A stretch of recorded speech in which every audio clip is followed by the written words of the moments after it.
Hello दोस्तों, नमस्कार। स्वागत है हमारे चैनल निधि स्टडी में। सच्ची जीत। एक गांव में एक किसान रहता था।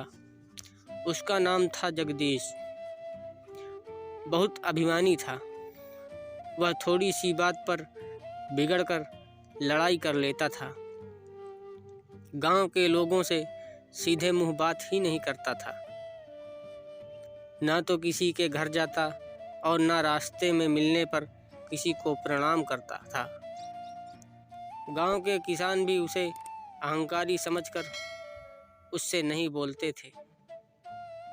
उसी गांव में एक दयाराम नाम का किसान आकर बस गया।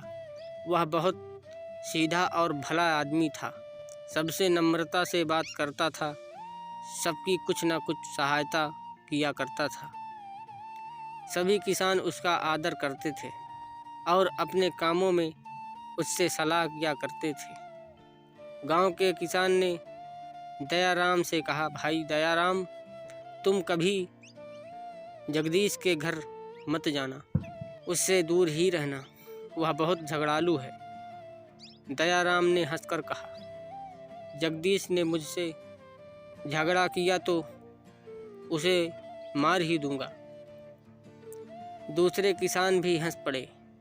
वे जानते थे कि दयाराम बहुत दयालु है।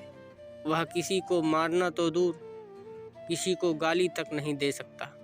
लेकिन यह बात किसी ने जगदीश से कह दी। जगदीश क्रोध से लाल हो गया। वह उसी दिन से दयाराम से झगड़ने की चेष्टा करने लगा। उसने दयाराम के खेत में उसे झगड़ने का अवसर नहीं मिला। एक दिन दयाराम के यहाँ उसके संबंधी ने लखनऊ से मीठे खरबूजे भेजे। दयाराम ने सभी किसानों के घर एक एक खरबूजा भेज दिया। लेकिन जगदीश ने अपना खरबूजा यह कहकर लौटा दिया कि मैं भिखमंगा नहीं हूँ, मैं दूसरों का दान नहीं लेता। बरसात आई। जगदीश एक गाड़ी अनाज भरकर दूसरे गांव से आ रहा था। रास्ते में एक नाले के कीचड़ में उसकी गाड़ी फंस गई। जगदीश के बैल दुबले थे। वे गाड़ी को कीचड़ में से निकाल नहीं सके। जब गांव में इस बात की खबर पहुंची तो सब लोग बोले, जगदीश बड़ा दुष्ट है, उसे रात भर नाले में पड़े रहने दो। लेकिन दयाराम ने अपने बलवान बैल पकड़े और नाले की ओर चल पड़ा।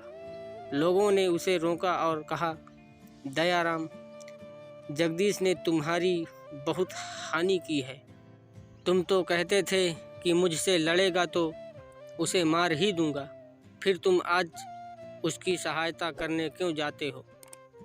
दयाराम बोला, मैं आज सचमुच उसे मार डालूंगा।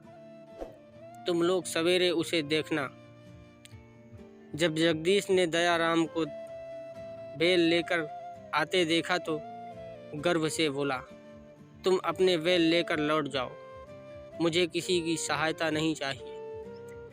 दयाराम ने कहा, तुम्हारे मन में आवे तो गाली दो, मन में आवे तो मुझे मारो, पर इस समय तुम संकट में हो।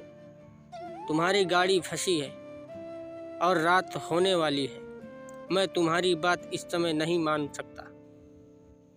दयाराम ने जगदीश के बैलों को खोलकर अपने गाड़ी में जोड़ दिया। उसके बलवान बैलों ने गाड़ी को खींचकर नाले से बाहर कर दिया। जगदीश गाड़ी लेकर घर आ गया। उसका दुष्ट स्वभाव उसी दिन से बदल गया। वह कहता था, दयाराम ने अपने उपकार के द्वारा मुझे मार ही दिया। अब मैं वह अहंकारी जगदीश कहाँ रहा। अब वह सबसे नम्रता और प्रेम का व्यवहार करने लगा। अगर यह वीडियो पसंद आई हो तो चैनल को लाइक एंड सब्सक्राइब जरूर करें।